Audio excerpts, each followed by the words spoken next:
Madam, Congress ప్రభుత్వం అధికారంలోకి వచ్చి దాదాపు 90 డేస్ కావస్తుంది. అధికారంలోకి వచ్చే ముందు 6 గ్యారంటీల పేరుతో అధికారం చేపట్టిన కాంగ్రెస్ ప్రభుత్వం అనుకున్న మాట ప్రకారం ఇటు గృహజ్యోతి కింద 200 యూనిట్స్ కరెంటు, మహాలక్ష్మి పథకం ఫ్రీ బస్ సర్వీసు, 500 రూపాయలకి గ్యాస్ సిలిండరు, మరియు వైద్య సేవకు సంబంధించి 10 lakhs. సో వీటిపై మీరేమంటారు? ముందుగా జై స్వరాజ్య వరల్డ్ టీవీకి నమస్కారం అండి. ఎందుకంటే అన్ని ఛానల్స్ ఉన్నాయి కానీ ముందుగా మా గురించి అంటే లేడీస్ గురించి ఆలోచించి ఈ ఛానల్ వచ్చినందుకు చాలా ధన్యవాదాలు తెలియజేసుకుంటున్నాము. అంటే కాంగ్రెస్ ప్రభుత్వం అంటే ఫస్ట్ నుంచి కూడా మహిళలకి కాంగ్రెస్ అంటేనే ఒక అభయహస్తం అండి. ఎందుకంటే ఫస్ట్ మహిళల గురించి ఆలోచించిన పార్టీ అంటే కూడా కాంగ్రెస్ పార్టీ అని చెప్పాలి. ఎందుకని తెలంగాణ అని చెప్పేసి బీఆర్ఎస్ అంటే టీఆర్ఎస్ ఫస్ట్ ఉంది, బీఆర్ఎస్ గా మార్చుకుని అంటే వాళ్ళ సొంతంగా వాళ్ళు ఏదేదో ఆలోచించుకొని పార్టీలో ఉన్నప్పుడు అంటే కొన్ని చేశారు. కాకపోతే మహిళల గురించి చేస్తామని అక్కడే ఆగిపోయారు కానీ ఎవరు కూడా ముందుకు రాలేదు, ఏ పార్టీ కూడా ముందుకు రాలేదు. కాకపోతే ఇప్పుడు చిన్న అంటే మహిళలకి సామాన్యంగా జరిగే ఏవైతే అవసరాలైతే ఉంటాయో అది కాంగ్రెస్ పార్టీ అంటే మన రేవంత్ అన్న గారు ఆలోచించి దాన్ని ముందుకు తీసుకొచ్చి చిన్నగా అంటే మేము కూడా అనుకున్నాము అంటే ఇన్ని 6 పథకాలని మహిళల గురించి ప్రత్యేకంగా ఆలోచిస్తున్నారు కానీ అవి నెరవేరుస్తారా లేదా అని ఫస్ట్ మేము కూడా ఆలోచించాం. కాకపోతే ఒక్కొక్కటి ఇలా చేసుకుంటూ వెళ్తుంటే మాకు నిజంగా చాలా అంటే చాలా సంతోషంగా ఉందండి. నిజంగా అంటే ఒక మధ్య తరగతి మహిళ బయటికి వెళ్లాలంటే కూడా మహాలక్ష్మి పథకం అంటే ఎంత సంతోషంగా వెళ్తున్నామంటే అది మాకే తెలుసు అండి, మేము మాటలో కూడా చెప్పలేకపోతున్నాము.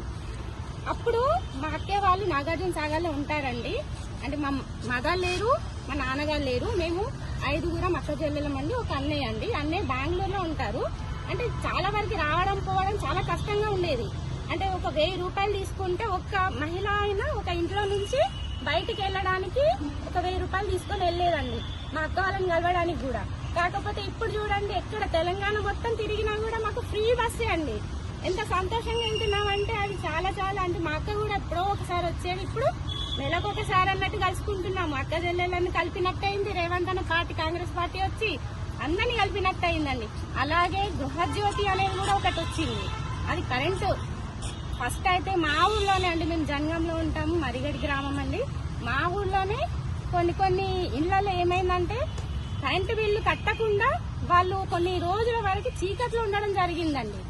అలాంటి సమస్యలు కూడా మేము కూడా ఎదుర్కొన్నాం. అరే ఎందుకు ఇలా జరుగుతుంది, మన తెలంగాణ గురించి మనం ఆలోచించి ఒక 10 సంవత్సరాలు వాళ్ళకి అంత సమయం ఇచ్చినా కూడా మాకు ఇన్ని సమస్యలు పోవట్లేదు. ఇప్పుడు చూడండి కాంగ్రెస్ పార్టీ వచ్చిన తర్వాత 200 యూనిట్లకు ఫ్రీగా కరెంట్ ఇస్తున్నారు. అంటే ఒక మధ్య తరగతి గాని సామాన్యుడు గాని 200 యూనిట్ల కంటే ఎక్కువైతే కాల్చలేరండి. మామూలుగా ఒక టీవీ ఉంటది, ఒక ఫ్యాన్ ఉంటది, అంతే. దానికంటే ఎక్కువైతే ఏమి ఉండవు. కాబట్టి అది కూడా మాకు చాలా సంతోషంగా ఉందండి. నెక్స్ట్ ఇంకొకటి 500కి గ్యాస్ సిలిండర్ అండి. అప్పుడు మోదీ గారు ఇస్తాము అనేసి కొద్ది రోజులు ఏదో మాట వరుసకి మాట ఇచ్చారు కానీ మాట నిలుపుకోలేకపోయారండి. ఆ ప్రభుత్వం కూడా నిలుపుకోలేదు. ఇప్పుడు 500కి కూడా మాకు సిలిండర్ ఇస్తున్నారు. దాని మీద కూడా కొన్ని అపోజిషన్ వాళ్ళు అనుకుంటారో లేకపోతే వాళ్ళ మీద కక్ష కట్టిన వాళ్ళు అనుకుంటారో మాకైతే తెలియదండి. వాళ్ళు ఏమన్నారు, అది కూడా తక్కువ గ్యాస్ వస్తుంది, 500కి రాదు అన్నట్టు కొంచెం నెగటివ్ గా కూడా మాటలు వచ్చాయి. కాకపోతే ఈ 2 చేసిన వాటికి 500 సిలిండర్ ఎందుకు రాదండి?